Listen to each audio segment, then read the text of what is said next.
Welcome. In the last class, we discussed about the private sector and public sector uh, businesses, and we started off with the smallest business type of business, which is a sole trader. We saw that sole trader is a single owner of a small business. We also discussed the advantages and disadvantages of sole trader, and then moved on to partnership.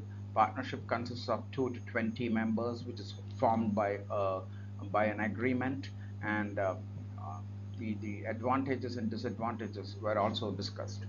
Now it's time to move on to private limited companies, the next type of business organization, which would be larger than a partnership business. What is a private limited company? Private limited company is formed by registration with registrar of companies. This registration is not that simple. It is complicated and complex. It involves a lot of paperwork and other formalities. Capital is raised by issuing shares. Uh, Owners are shareholders. Owners of private limited companies are called shareholders.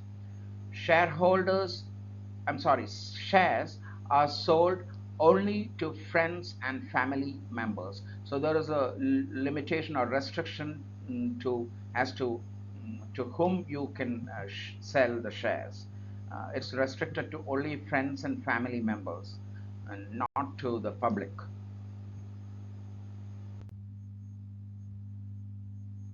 This is a feature of a private limited company, that the name of private limited companies end with Pvt Ltd. Example, Island Expert Private Limited. It's a construction company in the Maldives. HS Private Limited. It's a software company in the Maldives. The advantages of private limited company are: it has a separate legal entity, which means the business is separate from its owner. The actions of the business does not affect the owner, or the actions of the owner does not affect the business. Business is a separate entity. It's treated as a separate person, a separate individual by law. Shareholders have limited liabilities. So, since the actions of the business does not affect the owner, and the owner's action does not affect the business, the shareholders or the owners have limited liabilities, in the sense their risk is limited to their investments. They don't have to sell their personal assets to settle all the debts of the business, like a sole trading business or a partnership business. Bigger than partnership business. Of course, it is bigger than partnership business. Profits are shared among the shareholders in the form of dividends. The share of profit that each shareholder, who are the owners of the business, receive is called dividend. The disadvantages of private limited companies are: shares are not sold to public, so large amount of capital cannot be raised. There is a limitation to the amount of capital you can raise, because you can sell the shares only to your friends and family members. Shares are not freely transferable, in the sense, if you want to sell your shares to another person, you have to get the consent of all the other shareholders in a private limited company. And that's what it means by shares are not freely transferable. Formation is complicated and difficult, since many documents have to be made. As I mentioned earlier, formation is the registration process is pretty difficult and complicated. Now comes public limited companies.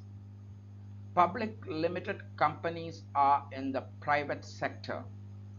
Uh, Please do not confuse uh, yourself by thinking that since there is a word public, this business belongs to the public sector.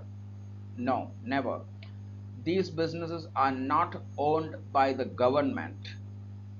I have always seen students getting confused over this.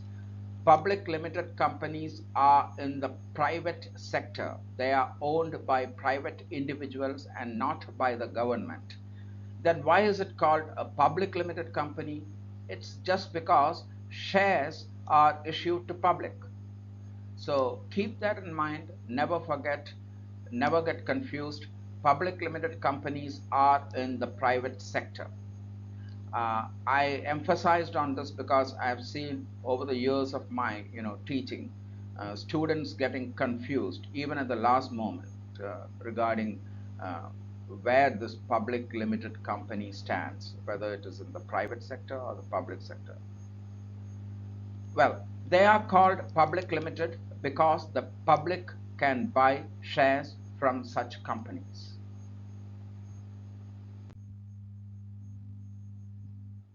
The owners of public limited companies are also called shareholders, like in the private limited companies. Shareholders receive dividends from profits, just like private limited companies, the shareholders receive dividends. They are very large organizations, example Coca-Cola, McDonald's, MTDC, Maldives Tourism Development Corporation, PLC. The name ends with PLC, which means Public Limited Company. Uh, for private limited companies, the name ends with Pvt Ltd. And for public limited companies, the name ends with PLC. Example, Bank of Maldives PLC.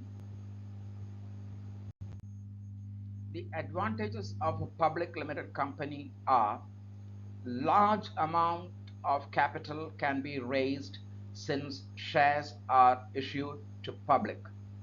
Since public can buy shares from such companies, there is no limit to the amount of capital you can raise. Shareholders have limited liabilities.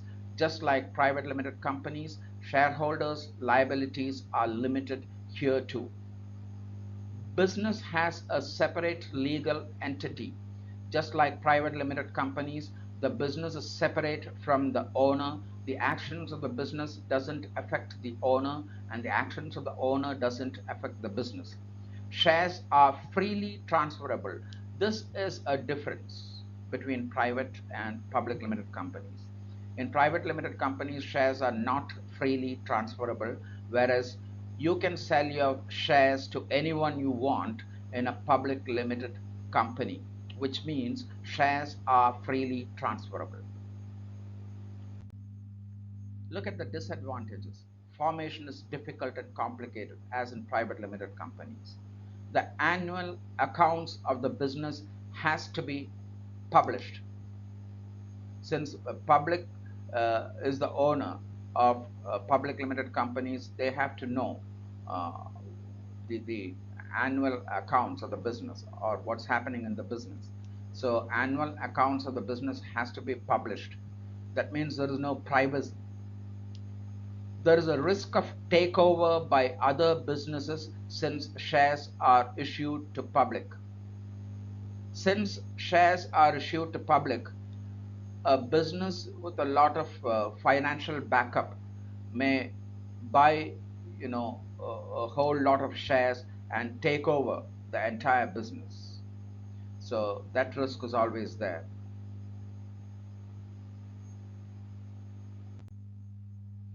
We'll pause here for a while and then get back later. Till then, have a nice time. See you again.